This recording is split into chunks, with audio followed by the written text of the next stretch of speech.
नमस्कार मैत्रिणींनो, आजचा हा व्हिडिओ खूप खास आहे कारण आज आपण जाणून घेणार आहोत एक असा विषय जो तुमचं जीवन बदलू शकतो। तुमच्या घरात तुळस आहे का? जर असेल तर तुम्ही खूप भाग्यवान आहात आणि नसेल तर हा व्हिडिओ पूर्ण बघा कारण आज तुम्हाला कळणार आहे तुळशीचे 5 चमत्कारिक फायदे जे 90% लोकांना माहीतच नाही। तुळस ही फक्त एक झाड नाही, ती माता आहे, शक्ती आहे आणि आपल्या घरात सकारात्मक ऊर्जा आणणारी एक दिव्य गोष्ट आहे। म्हणून हा व्हिडिओ शेवटपर्यंत नक्की बघा। तुम्ही कधी विचार केला आहे का की तुळशीसमोर फक्त 2 मिनिटं उभं राहिल्यावर मन शांत का होतं? हे काही साधं नाही, ही आहे तुळशीची दिव्य शक्ती। आज आपण अजून काही गुपित गोष्टी जाणून घेणार आहोत जे तुमचं नशीब बदलू शकतात। तुळस हिंदू धर्मात खूप पवित्र मानली जाते। तिला तुळशी माता म्हटलं जातं। प्रत्येक देवपूजेत तुळशीचं विशेष स्थान आहे। भगवान विष्णू, कृष्ण यांना तुळस खूप प्रिय आहे।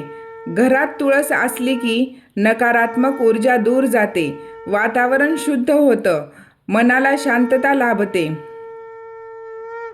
घरात सुख शांती येते। तुळशीमुळे घरात सकारात्मक ऊर्जा वाढते।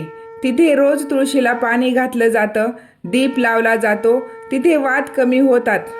रोज सकाळी तुळशीला नमस्कार करावा आणि ओम नमो भगवते वासुदेवाय जप करावा। घरची आर्थिक स्थितीही सुधारते। तुळशीला लक्ष्मीचं रूप मानलं जातं। जर तुम्ही संध्याकाळी तुळशीसमोर दिवा लावला तर घरात धनप्राप्तीचे मार्ग खुलतात। शुक्रवार आणि सोमवार या दिवशी विशेष दिवा लावावा। सर्दी खोकला कमी करते, रोगप्रतिकार शक्ती वाढवते, शरीर शुद्ध ठेवते। रोज 5 तुळशीची पाने खाल्ल्यास शरीर तुमचं मजबूत राहतं, नकारात्मक शक्ती दूर करते। तुळशीमुळे वाईट नजर, नकारात्मक ऊर्जा घरात प्रवेश करू शकत नाही। तुळशीजवळ दिवा लावावा आणि मनापासून प्रार्थना करावी। जर तुम्ही श्रद्धेने प्रार्थना केली तर तुळशी माता खूप दयाळू आहे। 11 दिवस तुळशीला पाणी घातल्यानंतर मनात एकच इच्छा मागा की ती लगेच पूर्ण होऊ शकते। एकदा एक गरीब कुटुंबाने रोज तुळशीची सेवा केली। त्यांनी काहीच मागितलं नाही, फक्त भक्ती केली। काही दिवसांनी त्यांच्या जीवनात बदल झाला, घरात सुख समृद्धी आली। ही आहे तुळशीची शक्ती।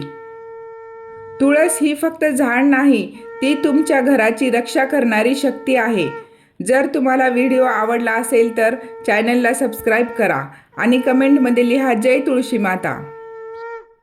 तुळशी माता तुमच्या घरात सुख शांती आणि समृद्धी घेऊन येवो आणि तुमच्या सर्व इच्छा पूर्ण करो, तुमचं जीवन सुखी करो, हीच प्रार्थना।